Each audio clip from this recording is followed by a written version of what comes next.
Voilà, j'ai rendu JAF du rendez-vous du juge aux affaires familiales du Puy-en-Velay. Donc c'était incroyable, hein, comme d'habitude.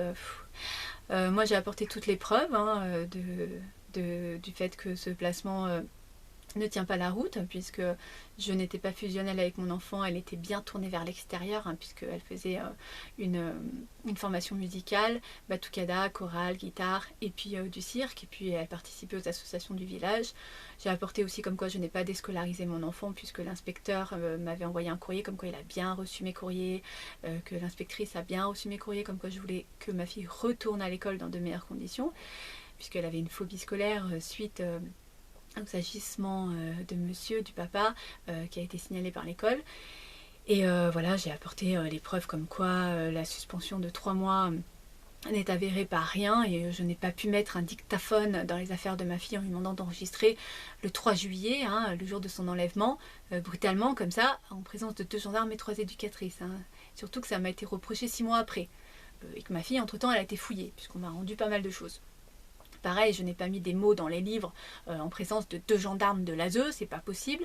Donc voilà, j'ai défendu comme quoi, surtout, on a délité ce lien, hein, puisque cette suspension, elle arrive comme par hasard après la conversation téléphonique de ma fille qui veut rentrer et qui pleure, et voilà. Donc il faut déliter ce lien pour garder ce dossier le plus longtemps possible. Et cette suspension, d'ailleurs, elle continuera sans aucune preuve, sans aucun fondement judiciaire, sans aucune ordonnance, sans aucune légalité, hein, pendant jusqu'à l'audience de juillet, où là, on m'annonce que ma fille me craint. Alors, elle m'a pas vue, elle m'a pas eu au téléphone, j'ai pas eu le droit de lui écrire, ni de lui envoyer ses cadeaux pour Noël et l'anniversaire. Et d'un seul coup, là, on part d'une fusion, et en quelques mois, ça y est, elle me craint. D'accord. Donc, on a 4 conversations téléphoniques pour échanger de ça. Bon, finalement, elle ne me craint pas. Hein. À chaque rendez-vous avec l'ASE, à chaque rendez-vous téléphonique, je suis entourée de tierces personnes de confiance qui font des comptes rendus que j'ai amenés à cette juge aujourd'hui. Hein. Donc, si elle lit tout, elle peut comprendre que toute l'histoire, hein, comme quoi tout est faux et qu'il n'y a pas que moi qui le dis. Hein.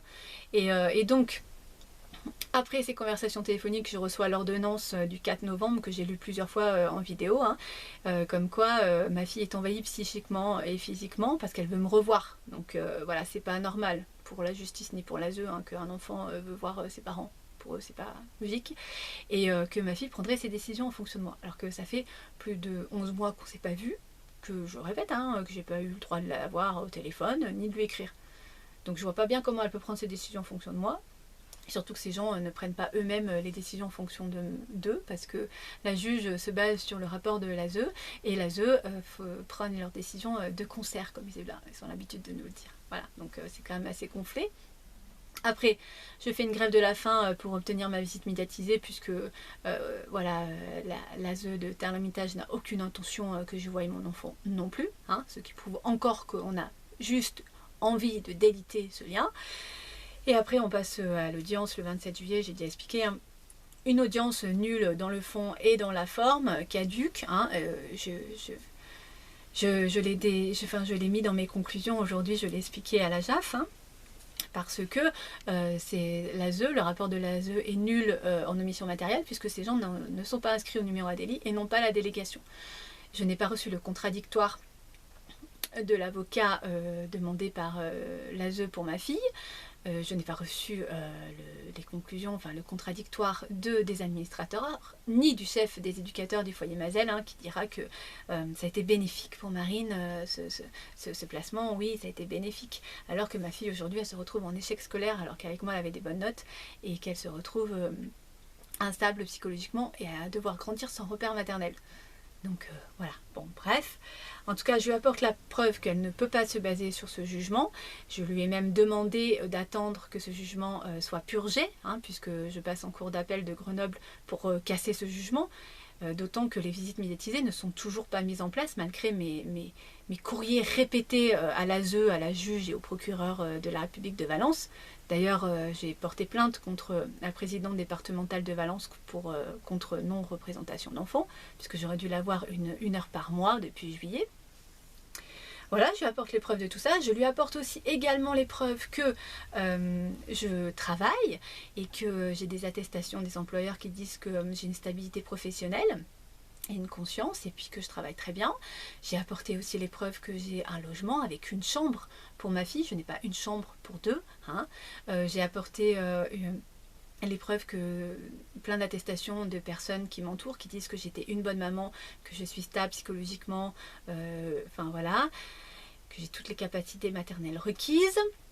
J'ai apporté une expertise psychiatrique qui dit que je vais très bien, enfin très bien, que malgré la douleur qui est faite par tous ces protagonistes, je gère cette douleur très bien, que j'ai toutes les capacités maternelles requises, etc.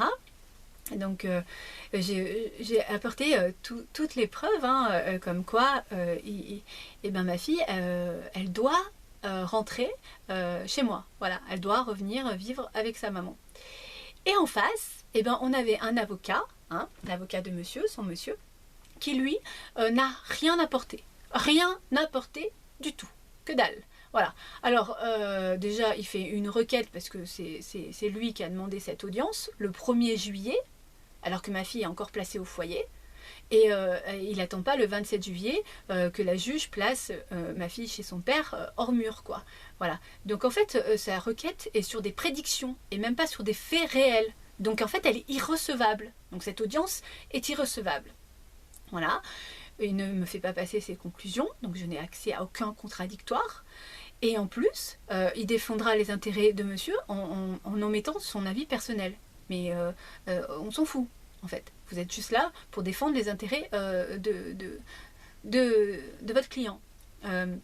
Je ne sais pas où c'est qu'il a fait ses études de droit, un peu comme celle de Monistrol-sur-Loire que j'avais eue, qui n'avait pas envoyé le contradictoire aux parties adverses, quoi. Donc je ne sais pas où c'est qu'ils font leurs études, ces gens. Je pense qu'il faudrait qu'ils changent de métier, hein. Voilà. En tout cas, nous, on a besoin de femmes de ménage s'ils veulent. Il y a des emplois ici. Donc, s'il veut, on peut l'embaucher, hein. Je pense qu'il sera plus efficace, hein. En tout cas, il amène rien. Voilà. D'un côté, nous avons rien. Voilà, rien du tout, que dalle, rien. Juste blablabla, blablabla.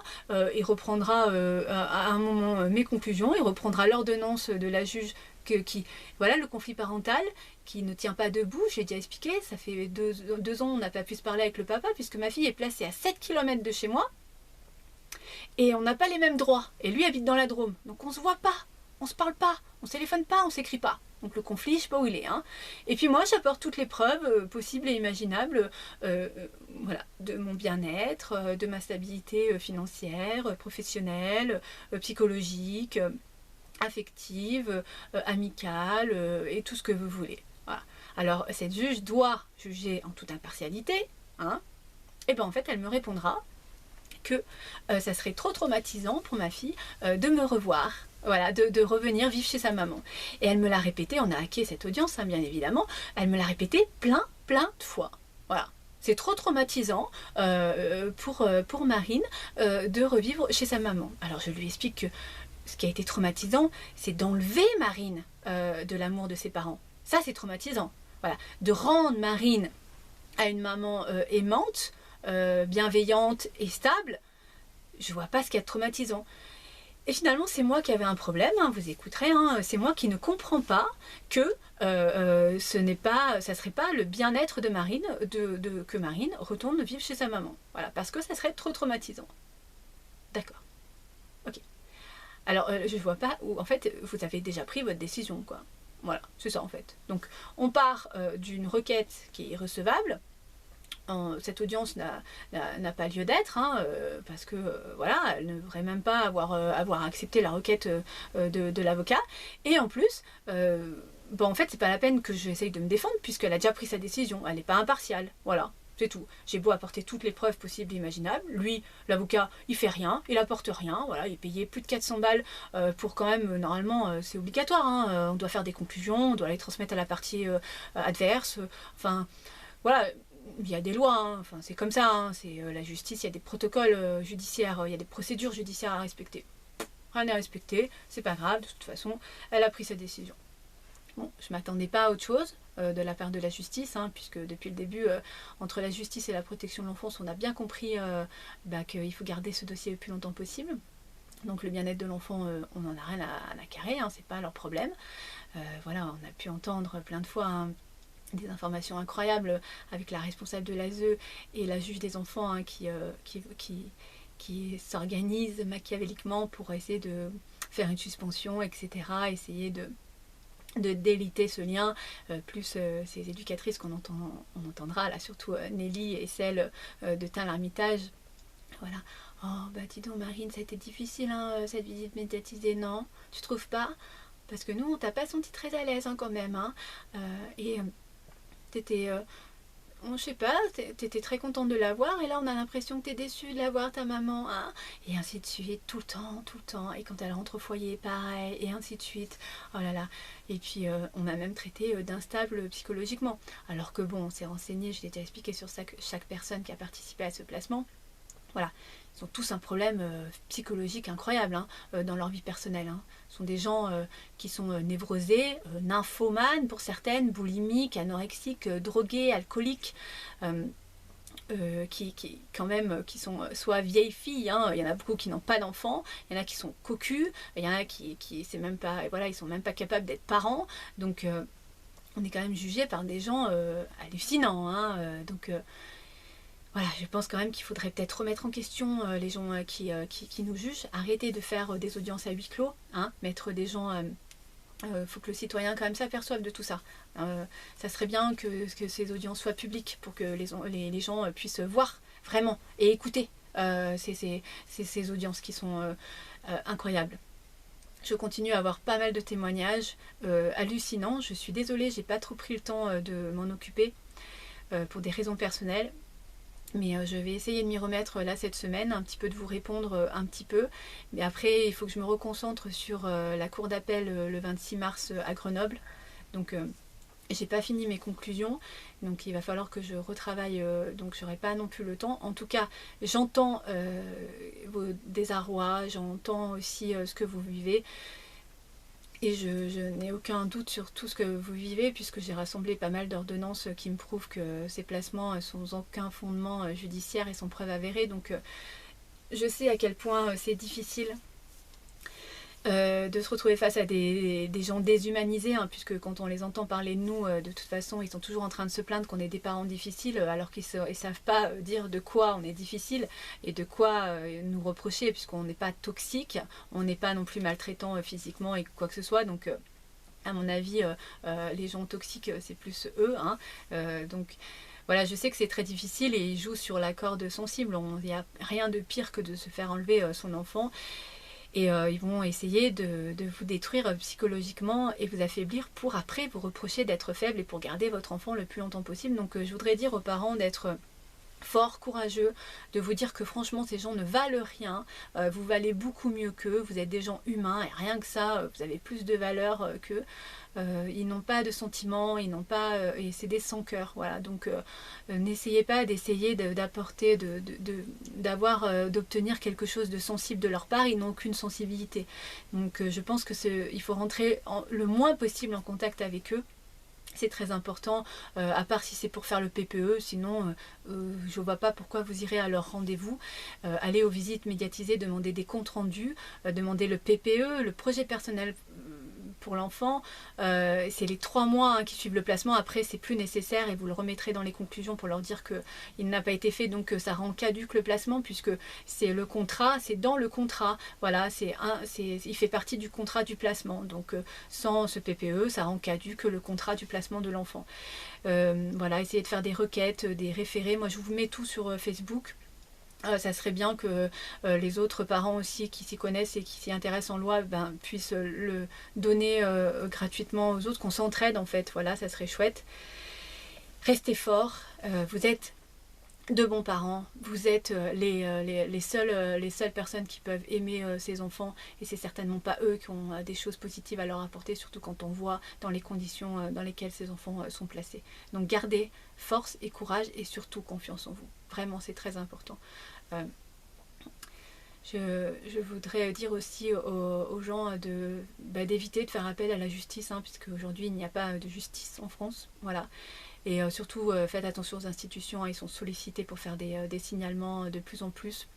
Évitez les PMI, les CMP, les CMPP, c'est pareil, hein, tout ça est en lien, tout ce qui de toute façon dépend de l'État. ces associations et tout ce que vous voulez, ils ont tous besoin de financement, de travailler, de nourrir des bouches, et en plus ils sont sollicités hein, parce que le déplacement d'enfants, je l'ai déjà expliqué, ça rapporte de l'argent. Ça détourne de l'argent. Nous, au foyer Mazel, on a eu accès au compte du foyer. On a un problème de 300 000 euros quand même. On ne sait pas où cet argent va, puisqu'ils gonflent les factures. 60 000 euros par mois de réparation véhicule. Pour 3 véhicules, je pense que là, on a un petit souci, etc. etc. Du coup, il y a un détournement d'argent incroyable. Donc, d'où l'intérêt de placer beaucoup, beaucoup d'enfants. C'est très rentable, en tout cas. Voilà. Et ça fait marcher tout un système machiavélique incroyable. Et puis de la prostitution, sans parler voilà, ça crée des délinquants, et ainsi de suite, et ainsi de suite. Voilà, je finirai cette vidéo par un petit message à ma fille. Alors je vais faire appel de cette décision, je vais aller en cassation, de toute façon je ne baisserai pas les bras. C'est clair, en tout cas nous, ça nous amène encore à manger hein, sur le projet qu'on a d'écrire de ce livre, et puis de diffuser les preuves auditives. Hein. On continue finalement jusqu'au moment où on en aura marre, ou jusqu'au moment où on décidera que ce soit le moment de tout dévoiler. Voilà, Marine, moi je lâche pas. Et je continuerai à te sortir de ce cauchemar hein, destructeur. Voilà. Je pense très fort à toi. J'espère que tu vas bien, et je t'embrasse très fort. Je t'aime très très fort. Gros bisous ma puce.